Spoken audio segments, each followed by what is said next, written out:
Today we're making a sausage and lentil soup. This is inspired by the soup served at Carrabba's Italian restaurant. And not only is it one of the healthiest meals I have probably made on this channel, it is delicious and it feeds a lot of people.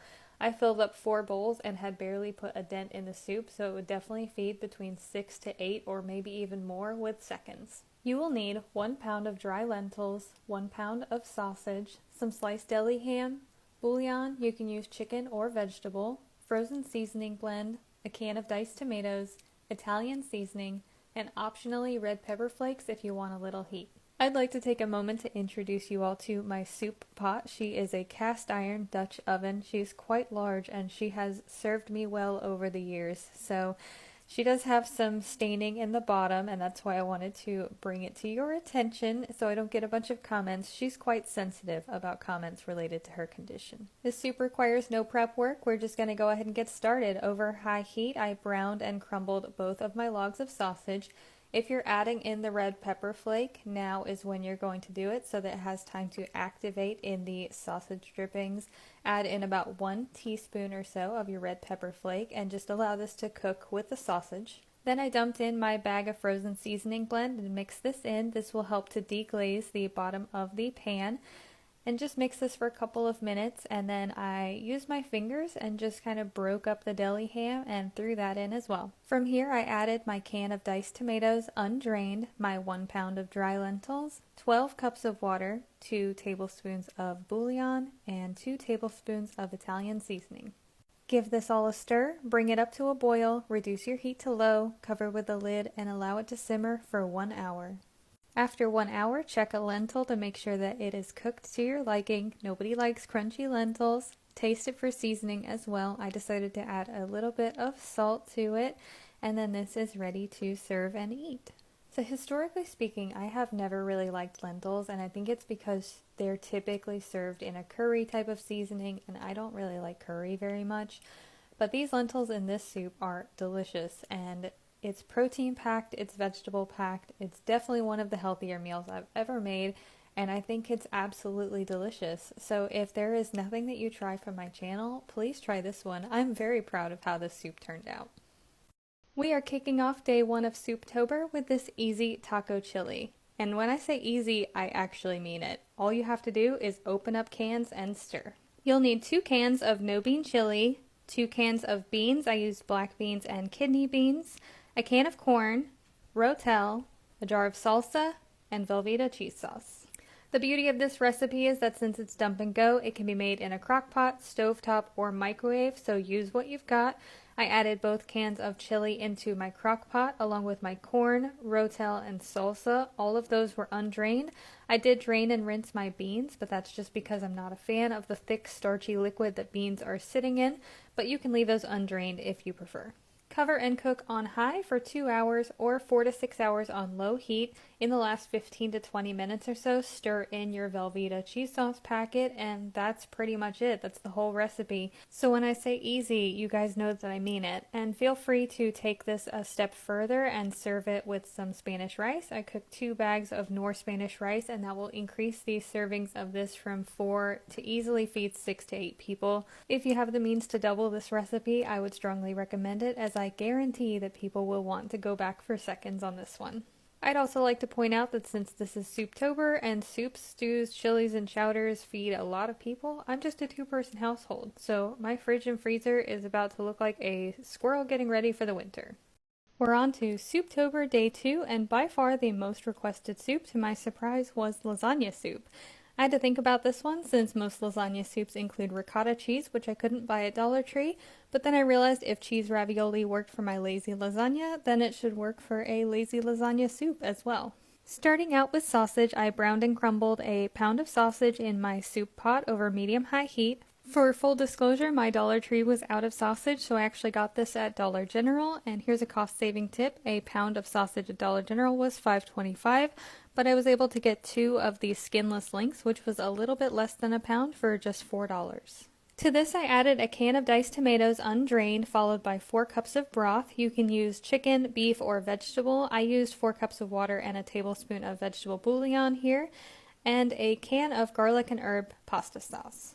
I added a tablespoon of Italian seasoning, followed by salt and pepper to taste. Allow this to come to a boil, reduce your heat to low, cover with a lid, and simmer for 15 to 20 minutes to allow the flavors to mellow. Add in your ravioli. You can choose to leave these whole or cut them into quarters like I did. Just know if you cut them into quarters, the filling will not stay in the ravioli, so if you want the filling to stay in, you'll want to leave them whole. After this, you'll need to heat this for an additional 5 to 10 minutes or so until the raviolis are heated through, and then this is ready to serve. I served mine with some garlic bread that I cut into strips and then baked until it was crispy, so it served as a breadstick sort of for dipping into the broth. This was such a homey and hearty meal that I think you guys will adore, and I am loving Souptober so far. We still have 8 days left to go, so be sure to let me know what other soups you would like to see, and I'm also trying out a new video format, so let me know what you think of that as well. Welcome to Souptober Day 3. As you guys know, when you're making cooking content, specifically in video format, people rely heavily on what your food looks like to determine if it's something that they want to try. But not everything that looks good tastes good, and not everything that looks different tastes bad. So most of us can agree that refried beans don't look the best, but they taste great. And this is one of those dishes. This is a pureed black bean soup, so it doesn't look the best, but it tastes amazing. You guys had a lot of great name suggestions for my soup pot, but I think I settled on Dolly as it's short for Dollar Tree. Over medium-high heat with a tablespoon of vegetable oil, I added in a bag of frozen seasoning blend. For those of you who cannot get refrigerated or frozen products, this is totally optional. I was just adding it as an additional vegetable. I sauteed this for a few minutes, and then I added in a packet of taco seasoning and my black beans. I'm using the black beans that I cooked in my How to Cook Dry Beans video, so it was a pound of black beans that I cooked myself.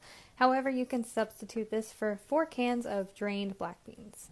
Add 4 cups of your favorite broth. I used 4 cups of water and a tablespoon of vegetable bouillon, and yes, this is a vegetarian-friendly recipe.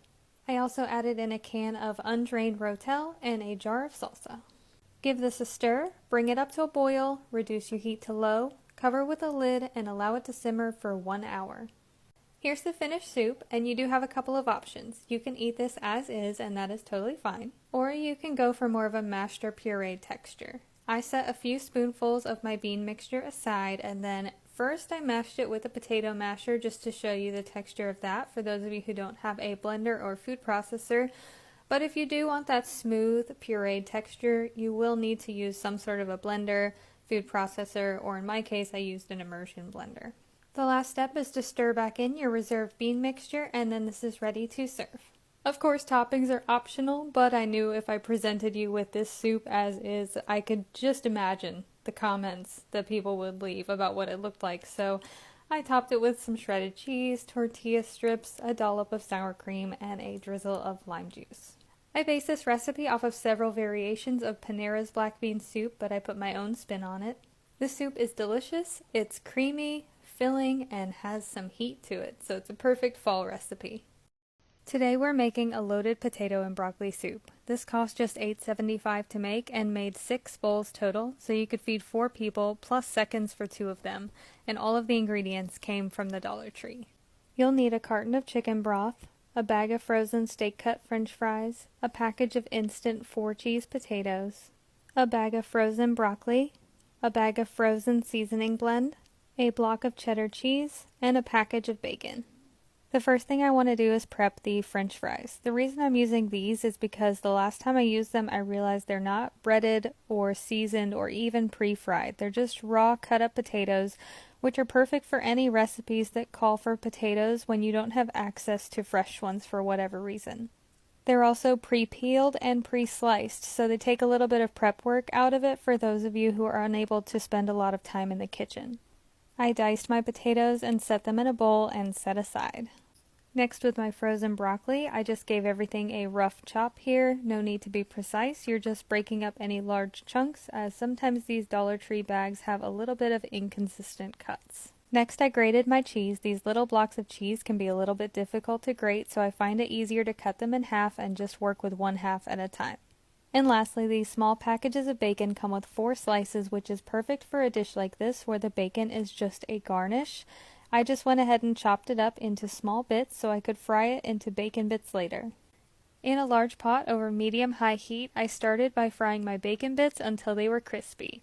I removed them from the pot onto a plate, leaving the bacon fat behind so that we could fry our vegetables in it. I added in my bag of frozen seasoning blend, and I allowed this to saute for around 3 to 4 minutes. To this, you will add in your diced potatoes, your chopped broccoli, your entire carton of chicken stock, and 2 cups of water.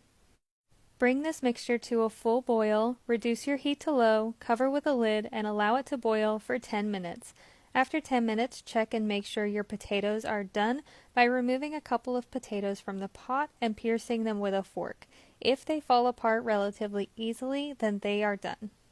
Lastly, you're going to add in your entire bag of 4 cheese potatoes, give it a good stir to combine, and then this is ready to plate up or bowl up and serve. Here is our finished soup off the stove top. I added about 3 ladles full to a bowl and topped it with some cheese and some bacon. There is nothing quite like a warm bowl of soup, especially as we enter into these fall months. And I'm sorry if I looked a little awkward during this taste test. My family was watching me film this one. Here's a cost breakdown for you guys, and I do hope that you try this one. It was really delicious.